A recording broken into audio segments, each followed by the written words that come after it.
ನಮಸ್ಕಾರ ಕರ್ನಾಟಕ, ಎಲ್ರಿಗೂ ಸ್ಪೋರ್ಟ್ಸ್ ಅಡ್ಡ ಕನ್ನಡ ಯೂಟ್ಯೂಬ್ ಚಾನಲ್ಗೆ ಸ್ವಾಗತ ಸುಸ್ವಾಗತ ಗೆಳೆಯರೇ ಅಂತ ಹೇಳ್ತಾ, ಯಾರ್ಯಾರು ಮೊದಲ ಬಾರಿ ನನ್ನ ಯೂಟ್ಯೂಬ್ ವಿಡಿಯೋ ನೋಡ್ತಿದ್ದೀರೋ ಹಾಗೆ ಲೈಕ್ ಮಾಡಿ, ಹಾಗೆ ನನ್ನ ಚಾನಲನ್ನು ಸಬ್ಸ್ಕ್ರೈಬ್ ಆಗಿ. ಆಗ ನಾನು ಹಾಕೋ ಎಲ್ಲ ವಿಡಿಯೋಗಳು ನಿಮಗೆ ಪಟ್ ಅಂತ ನೋಟಿಫಿಕೇಶನ್ ಬರ್ತಾ ಹೋಗುತ್ತೆ. ಹಾಗೆ ಟೆಲಿಗ್ರಾಮ್ ಹಾಗೂ ಇನ್ಸ್ಟಾಗ್ರಾಮಲ್ಲಿ ಫಾಲೋ ಮಾಡೋದನ್ನು ಮಾತ್ರ ಮರಿಬೇಡಿ ಅಂತ ಹೇಳ್ತಾ ಈ ವಿಡಿಯೋನ ಸ್ಟಾರ್ಟ್ ಮಾಡ್ತಾ ಇದ್ದೀನಿ ಗೆಳೆಯರೇ. ನಿನ್ನೆ ನಡೆದಂತಹ ಇಂಡಿಯಾ ವರ್ಸಸ್ ಇಂಗ್ಲೆಂಡ್ ನಡುವಿನ ಮೊದಲ ಟೆಸ್ಟ್ ಮುಗಿದ ನಂತರ ನಮ್ಮ ಆಲ್ರೌಂಡರ್ ಆದಂತಹ ರವೀಂದ್ರ ಜಡೇಜಾ ಅವರು ಹಾಮ್ಸ್ಟ್ರಿಂಗ್ ಇಂಜುರಿಯಿಂದ ಬಳಲುತ್ತಿದ್ದರು.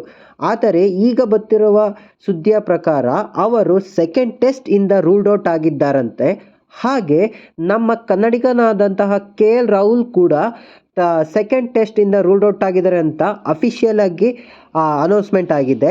ಇವರಿಬ್ಬರ ಜಾಗಕ್ಕೆ ವಾಷಿಂಗ್ಟನ್ ಸುಂದರ್ ಅವರು ರವೀಂದ್ರ ಜಡೇಜಾಗೆ ರೀಪ್ಲೇಸ್ಮೆಂಟ್ ಆಗಿದ್ದಾರೆ.